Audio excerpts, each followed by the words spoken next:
Bonjour à tous et bienvenue dans notre matinale. Ce matin, je lirai un texte de Matthieu, chapitre 14, versets 1 à 12. En ce temps-là, Hérode le tétrarque apprit ce que la renommée disait de Jésus. Et il dit à ses serviteurs, c'est Jean le Baptiste. Il est ressuscité des morts et c'est pour cela que des miracles s'opèrent par lui. En effet, Hérode avait fait arrêter Jean et l'avait fait lier et mettre en prison à cause d'Hérodia, femme de Philippe, son frère. Car Jean lui disait, il n'était pas permis de l'avoir pour femme. Hérode aurait bien voulu le faire mourir, mais il craignait le peuple parce qu'on regardait Jean comme un prophète. Or, comme on célébrait le jour de la naissance d'Hérode, la fille d'Hérodia dansa au milieu de l'assemblée. Elle plut à Hérode, de sorte qu'il lui promit avec serment de lui donner tout ce qu'elle lui demanderait. Elle, donc, poussée par sa mère, lui dit, « Donne-moi ici, sur un plat, la tête de Jean le Baptiste. » Le roi en fut attristé, mais à cause de ses serments de ses convives, il commanda qu'on la lui donnât. Il envoya donc décapiter Jean dans sa prison.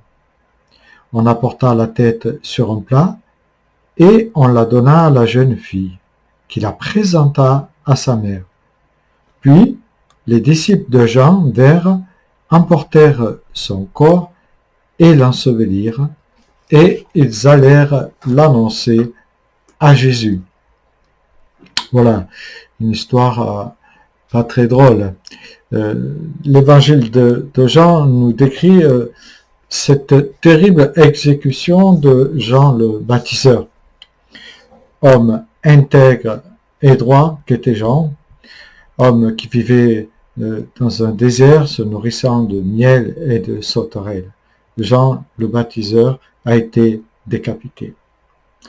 Jean le Baptiste, on voit en lisant les évangiles qu'il n'a pas la langue dans sa poche. C'est quelqu'un qui est très direct. Et on sait, d'après les évangiles, qu'il avait osé dénoncer publiquement l'union illégale, c'est-à-dire adultère, d'Hérode d'Antipas avec Hérodiade, la femme de son frère Philippe. Elle avait quitté justement son frère pour aller avec Hérode. Jean disait à Hérode, « Il ne t'est pas permis de garder la femme de ton frère. » La loi juive condamnait une telle union dans le Lévitique chapitre 20, par exemple, verset 21, et au chapitre 18, verset 16, on voit que cela est condamné par la loi juive. Ce que nos évangiles ne nous rapportent pas, c'est que le tétrarque Hérode était aussi marié avant son union avec Hérodiade. Il a répudié son épouse Phasaélis, qui était la fille du roi nabanéen Arétas IV, pour justement Hérodiade. Cette information nous vient d'un auteur célèbre, historien, Fabius Joseph, cet historien de l'Antiquité, où justement il nous est rapporté cela. Cet homme, qui était Hérode, puissant, riche, était constamment repris par Jean et certainement repris aussi dans sa conscience et très gêné par cette situation qu'il vivait avec ces interpellations de Jean. On peut comprendre que Jean le Baptiste gênait aussi cette femme rusée qui était Hérodiade, rusée parce qu'on voit très bien qu'elle va utiliser la ruse. Elle va demander à Hérode en premier de l'arrêter et ensuite de le faire enchaîner pour le faire jeter en prison. Mais le problème est que même dans sa cellule, les gens continuent de reprendre Hérode sur son comportement. Jean nous offre un exemple de courage et d'intégrité de la part de Jean le Baptiste. Il est ce prophète porte-parole de la voix de Dieu, que rien n'arrête. Nous aussi, nous avons été appelés par le Seigneur à être, entre guillemets, des prophètes, dire la vérité à ce monde qui vit souvent dans le mensonge. Nous savons qu'il n'est pas toujours facile pour nous d'être un porte-parole de la voix de Dieu. On peut parfois avoir peur ou se sentir en danger et alors hésiter ou se taire. Puisque la prison ne peut pas arrêter la voix du grand prédicateur qu'est Jean le Baptiste, et qu'Hérode hésitait à le faire exécuter par crainte de soulèvement, le texte nous le dit au verset 5, Hérodiade, exaspéré par Jean le Baptiste, va utiliser la ruse pour arriver à ses fins machiavéliques. C'est dans le cadre des divertissements et des fêtes de la cour royale lors de l'anniversaire qu'Hérodiade, avec la complicité de sa fille Salomé, qui va charmer Hérode, elle va utiliser encore une fois de plus la ruse. Hérode va succomber au plaisir de la chair. Il est prêt à tout. Demande-moi ce que tu veux, je te le donnerai. Je ne suis pas si sûr que si elle avait demandé son royaume, comme il le disait, la moitié, il lui aurait donné. Mais bon, devant tout le monde, il dit cela. Il est loin de s'attendre aussi à une telle demande de la part d'Hérode. Mais la jouissance ressentie pendant la danse de cette fille lui a fait perdre la tête, en fait.